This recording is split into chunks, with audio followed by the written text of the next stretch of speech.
Professor, you back? How's that? I don't hear anything. Does that sound better? Yeah. Oh man, this is You great. don't hear anything. No, I hear you, but I don't hear. What's it called my own voice echoing. Oh, Ooh. okay. Ooh. That was hard to talk for a bit. Thank you. I appreciate that. Thank you so much. All right, that's better. All right. Cool. Anyways, Yeah, no problem. back to what we were talking about. It was like, so yeah, that's the main event. The co-main Yeah, event is. the main event was. It's got potential for being a great fight. Mhm. But if I'm Kamaru Usman, man, I would play it very smart, drag it out to the later rounds, knowing that how much weight of a weight cut Masvidal's got to go through, and maybe he wasn't in a training camp, so push it on to the later rounds and get Masvidal tired, and he's always game, he's always ready, but I don't know, it'd be interesting. I'm good either way. I'm good with either guy winning, really. Actually, for most of the card, if you look all the way, I'm pretty much good with either side winning the fight. Fair enough. Just great fighters, a lot of talent, and good champions regardless who wins. Look, no disrespect to Kamaru Usman, but I'm a huge Street Jesus fan, right? So I'm ready to see someone get baptized at the end. I want to see. I'm not gonna lie. I want George. George's best chance in the first 2 rounds is like what? Almost. It would be extreme. Listen. Like I said, corner-esque, man. It will be super entertaining if that dude's the champ. Oh, 100%. I think my favorite bit about him is he starts rambling off about I don't talk shit, and lately it's just been nonstop like social media stuff coming from him. That's like absolutely like I don't know, cutting promos on all of his opponents. But no, that's a fun main event. My absolute favorite is the 3-piece in the soda. That was money. That was fantastic. Oh, I mean, if you want to talk about like I don't know, we don't encourage violence. We kind of don't encourage violence, but if we're talking about standing up to bullies, so to speak, or like calling people out on the spot. Hey, listen, man. I think people need to get over this. Like, as if these guys, to a certain extent, yes, you expect them to have a certain behavior, but to expect them to be role models is a bit much. You know what I'm saying? It's the fight business. It's an ugly business. It's not like we're, filtering out the bad guys. You know what I'm saying? Like, it sells. It's part of this industry. And I'm not looking for these guys to be role models. I mean, if they are, good for them. Like, look at the kid like Poirier, right? Amazing dude. Does so much great work for the community. Super nice guy. Great fighter. You know what I mean? But at the same time, there's guys in there that are not nice people. They're not good people, right? So where would you put Khabib in that? I don't expect fighters to be be mandated to be role models. It's up to the individual person to be who they are, and if they're good people, they're good people. If they're shitty people, they're shitty people. It's an ugly business, the fight business, man. Where would you put like certain like you mentioned Dustin Poirier, but where would you put someone like Khabib? I personally think he's a role model in terms of like the grand scheme of things, but I don't know. I think it's very genuine, and I respect his stance on a lot of things and how he sees things. I can see how there would be some kind of like, where people might misunderstand him, being, how religious he is, and being a Muslim and being from a country that's completely different cultural-wise than the U.S. and North America. But ultimately, as a person, he seems like a hard worker, tough guy, family man, respectful. When it comes to dealing with friends and family, he's awesome. But obviously, man, it's the fight business. So you can't expect him to. You can expect a certain heat and certain things to be said towards opponents, right? That's the way it goes. Yeah, I'm on board with that. Speaking of heat, actually, the next card of the co-main event, Volkanovski versus Max Holloway. Who do you have winning that? It's one of those things where it gets to a certain point where the champ or the former champ is, things start to not go their way. You know what I mean? It was a very close first fight. But I have a feeling that Volkanovski is going to retain the title. It's one of those where I believe he's younger and very versatile, and as long as it stays in this stand-up game, he had a good strategy in the first fight.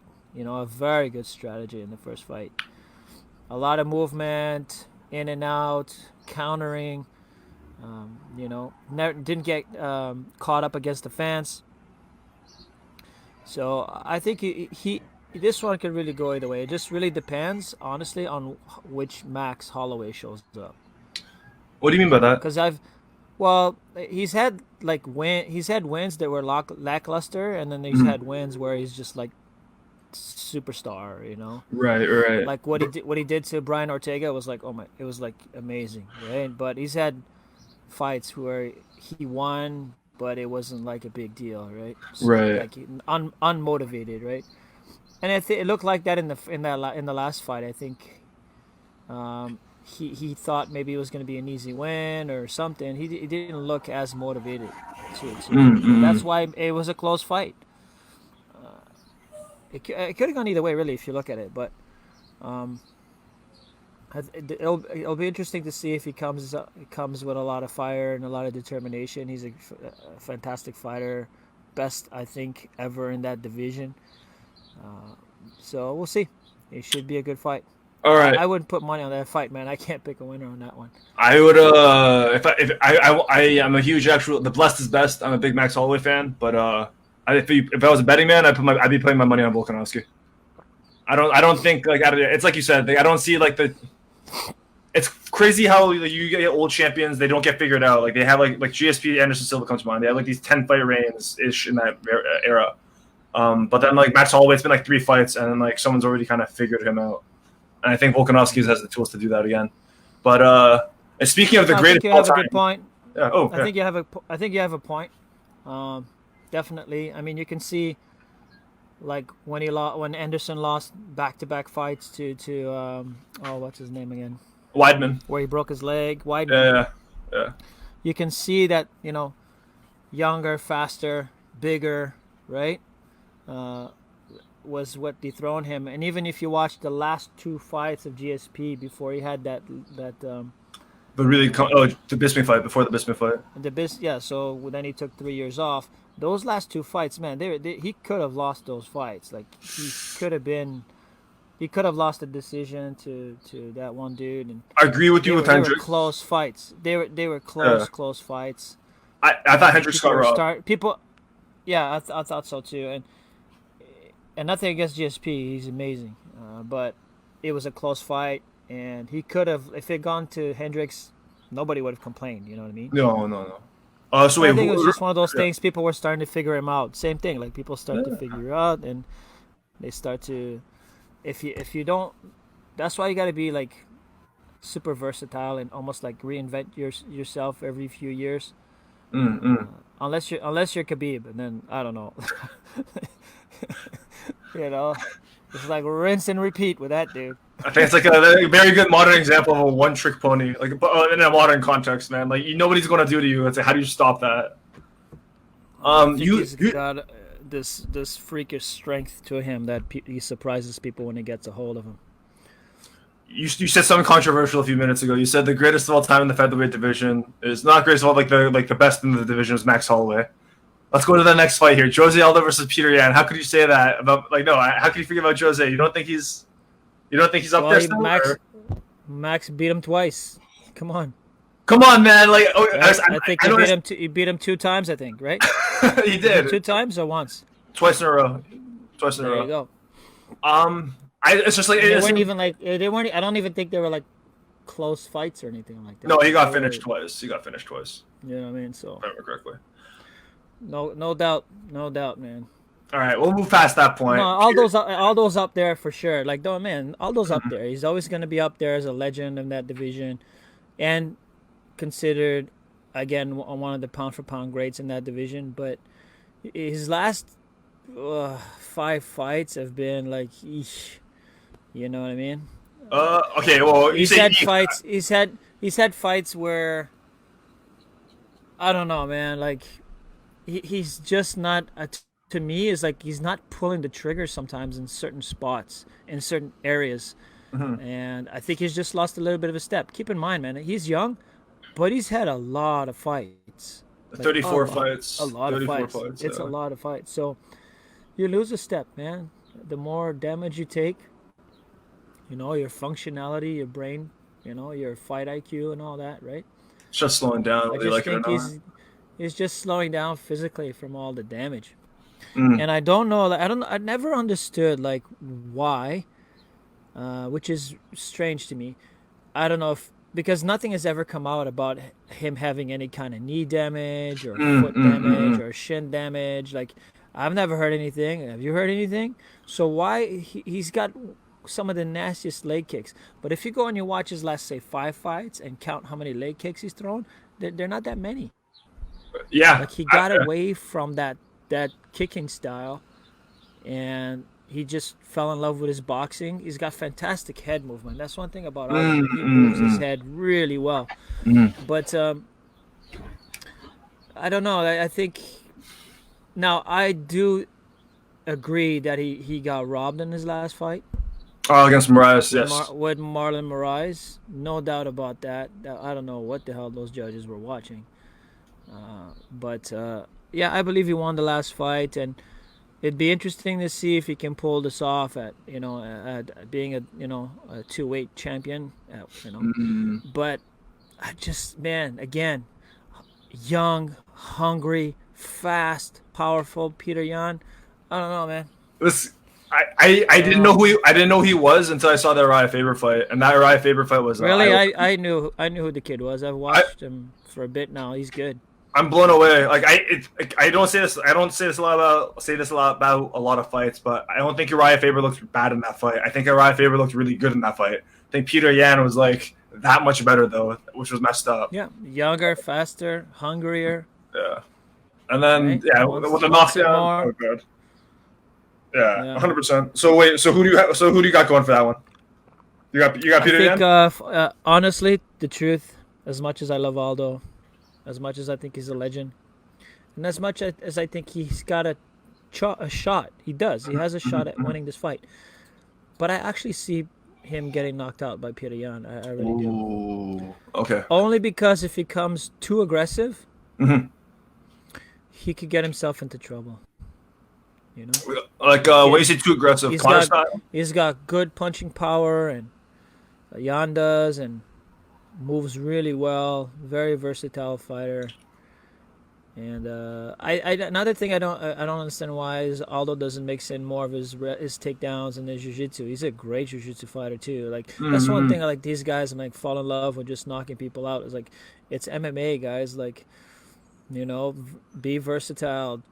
Throw your opponent off so he doesn't know when you're gonna punch, when you're gonna kick, when you're gonna go for a takedown. Like just when you keep your opponent guessing all the time, that's when things get opened up. Like if you notice some of the best fighters, that's like, even Khabib would like he's improved greatly in this stand up. But if you see a lot of his opponents just like don't they think he's gonna take you down. They expect and train the clinch and the takedown defense, but he always gets the takedown. And I think a lot of it is that he really uses his punching and his striking intelligently, and it's again, all based on using the strikes to get what he wants, Hmm. not Hmm. necessarily to knock people out, but to get the takedown, to get the clinch. And he's hurt people. Again, is his stand up the best in the world? No, it's not. But to do what he does, it's amazing. Like his striking in his mind is strictly to get him to where he can win fights, and that's against the cage, on the ground, pounding your face in until you give up. So Well, not ideal for I boxing and think guys, I kickboxing. just want to see more versatility from guys where Mm-hmm. they don't fall in love with getting punched in the head for 5 rounds. You know what I mean? And like just kickboxing for 5 rounds. Like don't fall in love with that, guys. Like mix it up. You know. And you know, And yeah, somehow people fell into these they fall into these, uh, you know, cookie cutter molds where everybody now goes for a takedown with 10 seconds left or 30 seconds left to score points or to win the round. It's like, why not go for even not even just sometimes you just takedowns as fakes just to open right, things right, up. right. Like if you really fake a good takedown and you can like fake low, come up high and things like that just to throw guys off. And then next time he thinks you're gonna do the same, but you actually pull off the takedown. So again, there's you gotta be smart with your approach in fighting, right? Stipe Miocic versus Roy Nelson comes to mind. Like I remember Stipe just like he would shoot a high crotch, make Roy Nelson react, and then, like it was very clear he wasn't finishing the takedown. Immediately stands back up and just lands the combination appropriately. Like I agree with that completely. In regards to like Aldo and like his shift towards boxing oriented kickboxing and like the lack of leg kicks. I remember there were a few moments actually. Like you're right. Been no official reports, but I just remember seeing certain things like I remember he broke his foot against Korean Zombie. Like it was like one of the first checks in the fight. Like you see his foot balloons up, and then he starts doing that. I think Frankie game plan wise, it was like you just try not to kick against Frankie Edgar. Although he did it a few times, but it wasn't like that wasn't the emphasis, and that's trailed off from there. I don't know. Have you seen shifts in styles like in your experience when you were coaching, just because of like injuries or wear and tear? Like I don't know. I think if you're healthy and you are successful with certain things, Mhm. just because like one fighter kind of maybe takes advantage of that one thing doesn't mean the next will. Mm-mm. I think it's all about confidence. I think it's all about setups. It's all about range management. And you shouldn't change your style for others, man. You just got to make your style work, And Right, that's what right. I'm saying. Like that was working for you. Mm-mm. And again, if you're versatile and you keep your the thing with leg kicks, it's how do I explain? Leg kicks. I think the way you should throw leg kicks is always for me successfully. If you really want to cause damage, is off of your punching, Mm-hmm. right? So you pop, pop, pop, boom, leg kick, pop, pop, pop, boom, leg kick, right? But if you're doing it like leg kicks first, right? Then they should be just checks. You're just checking distance. You're just whacking your foot out there. Don't You're gauging. overcommit. I Yeah, see. you're gauging because if you overcommit, then they counter with punches, right? This is Right. everybody knows this. Like if you throw a lazy low kick from the back, that you're susceptible to a cross. Mm-mm. Everybody knows this, right? So good fundamental Muay Thai, you punch followed up by the leg kick, right? Because it's harder to check. Yeah. If you use speed and footwork, it's harder to check. It's harder to time the blocks and stuff like that. If you get a guy like that's why I like levels. Like I was when I used to coach MMA, I used to talk about levels. And like it's like there's three targets, right? Head, body, legs, right? And don't just be a head hunter. Don't just be a leg hunter. What I mean? You got to throw in the three levels all the time because you can't block the head, the body, and the legs all at the same time. You know what I mean? It's difficult. So your combinations should Vary it up accordingly. Yeah. vary it up. Vary it up. You go to the head, you go to the body, boom, and then you go to the body, you go to the legs. It should go always. Head, body, legs. And those kind of things. That way, you keep your opponent guessing. I think I see too much head hunting, like way too much head hunting. I would love to see more. And you see it, with certain fighters, you see a lot of body shots, which is great. And man, if you hit the body enough times, there's something happens to you physiology, to your body that your hands start to drop. It affects you somehow with your cardio. You know what I mean? It's like pressure fighters So stop pressure. All of a definitely. sudden, they back off a bit. If you land a nice body shot, I don't know. That's just my. Man, Yeah. I love dropping people to the body. It's embarrassing. The delayed reaction, they're trying to hide it. They try to hide it, and then It's they crack. embarrassing, man. It's embarrassing, because you can still function. You can still think, Yeah. you can still process, you can still see your opponent, but you can't do nothing. You're on the floor like crying. So I love body shot knockouts, man. They're awesome. I get what you're saying with Aldo, but I still want to use him as an example. In that Jeremy Stevens fight, where he just loads up on the left hook and then just smashes him right in the solar plexus, Oh, and he's trying to stay up. And then you see he slowly crumbles. That's I it's a don't know beautiful if thing. anybody has ever been hit to the body. I have, and it's like one of the most excruciating feelings ever. Shout out to It's Connor not Ryde fun, out man. here. Shout out to Connor Ryde out. There was one sparring session I remember. He just decided like he took it to me and just dug straight to the body multiple times, and I just remember like just curling up in a ball, just in agony on the floor. That Oh still man, hurts. no, it's not fun to say the least. Next, like actually, there's two interesting fights here on the last day of the main card. Dami Yunus versus Jessica Andrade. Oh, and let me just kill my phone alarm for a second. One second here. Yeah, no worries. It's a great card overall for sure. We're back. Yeah, Oh, wait. those good point, Edgar. Those calf kicks are brilliant, very smart. Um, it's again, if you use those intelligently, you've seen guys' feet go numb and stuff. Just really, really good stuff. Have you played around with, like, back when you were coaching MMA and fighting? Did you play around with calf kicks? Because that's been a new thing Yeah. for me. I've never tried that. Like, what's the No, difference? I used to, not so much from the outside where a lot of guys are doing now, which is like it's evident that it causes damage. But I Yeah, used to like a low, hard inside low kick to the calf and ankle right. for two reasons. One, because it does cause damage and guys would have a hard time walking after a while. But I loved setting up that inside foot sweep. People would just fall on their ass, right? And then Right. you knee them in the head as they go down. So I love that Oh, combo. you actually know how to set that up. Like, I've seen that, like that trip to like where they stumble and then you like if people land a knee immediately right after. Yeah. Oh, that's really You cool. saw that highlight with Z and Seiji? Yeah, that's the exact move.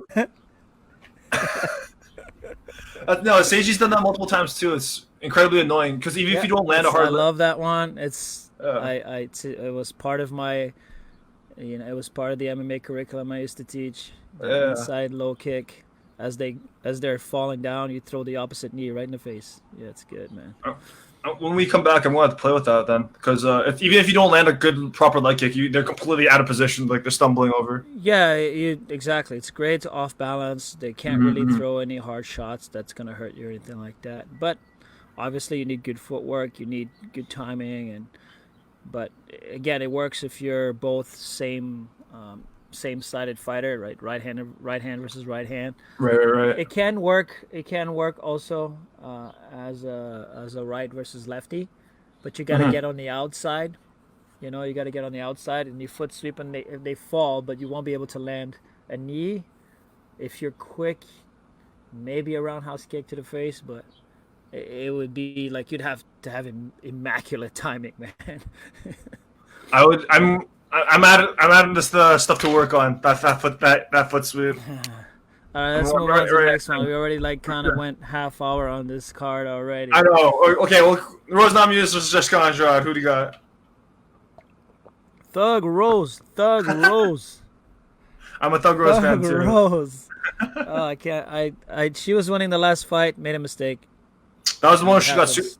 she got like Dominic Cruz said you can't slam someone with the Kimura grip, and then she got slammed with the Kimura grip, right? Yeah. Yeah, okay, that was that fight. Okay, yeah, no, I think Rose is winning I that fight. think you can't listen. He's not wrong as far as No. like saying that you can't, but it depends on the angle, right? What happened was the way she was setting up the Kimura. You know what I mean? And then she got overly rotated and then dropped on her head, right? Yeah, And that ugly knockout, man. It was ugly. But if you watch the rest of the fight, she was lighting Jessica up, man. Like, oh, dude, she's lighting her up. best striker in the division, in my opinion. Even like I don't see. I mean, You can't count Jessica out. She's tough, man. She's a little bulldog, But and she needs this win bad because she just lost the title to you know Title fight to who was it? well, I'll pull it up right now. It wasn't Yo Jacek. champion. Well, she's not champion anymore. Oh, who is she? Now is that Wei Li? Wei Li, yeah, Wei Li. Oh yeah, okay. Oh no, no kidding, you're right. Man, I'm out of the loop. Either case, She got beat up pretty quick actually by Wei Li. I have to watch that fight with Yo Jacek and Wei Li Zhang too. So that's I haven't crazy man. Well, I saw the hematoma. Just I saw insane, man. Look like a Klingon. For the sake of time, Paige Van Zandt versus Amanda Ribas. I've never Ribas. Amanda Ribas, man. What you actually? I don't know. Ribas. I always thought Van Zandt was overrated. You tell me then, because I'm out of the loop on this one. I've seen Paige Van Zandt being like a celebrity and whatnot, and then Amanda Ribas. I just don't know anything about her. Why do you think she's going to win? It's typical. Like she had a couple of good fights. She's very marketable. Why? She's a beautiful woman who can fight. Yeah. And she was on Dancing with the Stars, did a great job. And she's a decent fighter, but I don't see her being championship material. I'm sorry. She's good, but she's lost fights to better competition. And I just don't see her beating this Ribas girl. She's good, man. She's tough. She's good. I really don't think. Like if you look at her competition in that division, and here's a good point by Edgar. You can't bring her up on the same breath as Joanna Rose. You know what I mean? Like, that's so true. It's true. Those two particularly. That Ribas girl though, if you watch her last few fights, she's a finisher, man. She's tough and she's good. She's game. She's a game fighter, confident. Yeah, man. For sure. Actually, Edgar brings up a good point. To her credit, Paige has gotten her arm broken a lot. That takes a toll. I disagree. I think if you're breaking your arm that much, like you're doing something wrong in your training. That would be my take on that, personally speaking. But you never know. Well, yes and no, and I think it's more like the time off, like a lot of time without fighting. And in this business, you gotta fight, man. You want to get good at it, you gotta fight. You gotta fight often, and you gotta stay busy. Because you got to work a lot of things out, and that's the only way you're gonna get. Look, man, look at the. Why am I drawing blanks, man? See what happens when you get hit in the head a lot when you're young. I'm 46 now, turning 46, and my brain is just terrible. I'm smiling not because I think it's funny, because I'm getting nervous now. The kid that was supposed to fight Kamaru. There's a kid that was supposed to Gilbert Burns, right? Like, look at him, man. He was super active, and look how sharp he was looking. Just beat Tyron Woodley. How good he was looking. Well, and he beat a couple of really good guys before that too. Yeah, knocked out Damian Maia. Undefeated. He knocked out Damian Maia. He knocked out Gunnar Nelson. He did. He beat an undefeated Russian guy on 6. Like he took the fight on like 6 days' notice or something like that, and he beat an undefeated Russian dude who was like 20-0, really good record. Yeah. And all of that in the span of like a year and a half or whatever. Just because he kept saying yes. Yeah, but it's smart. There's another aspect to this as well. Like he wasn't taking any damage. He didn't take any massive damage where he had to take a lot of time off. A few weeks off, boom, back in the gym, refining those skills, sharpening those skills. And relating back to something that I did, I remember there was a 3-year period there where I was like literally training every day, and one day off maybe, and that was like the best 3 years of my career as far as like just like leveling up, rolling, training guys for fights.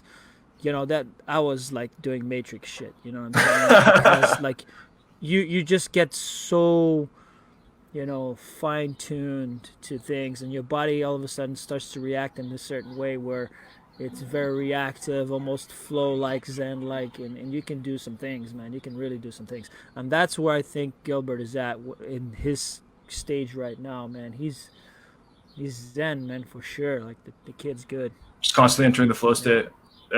Just making things happen. Yeah. Yeah. Otherwise, no, that's the fights coming up. I'm excited. It's going to be a good card. It's going to be fun. That is a fantastic card. Yeah. Can't wait. I'm excited.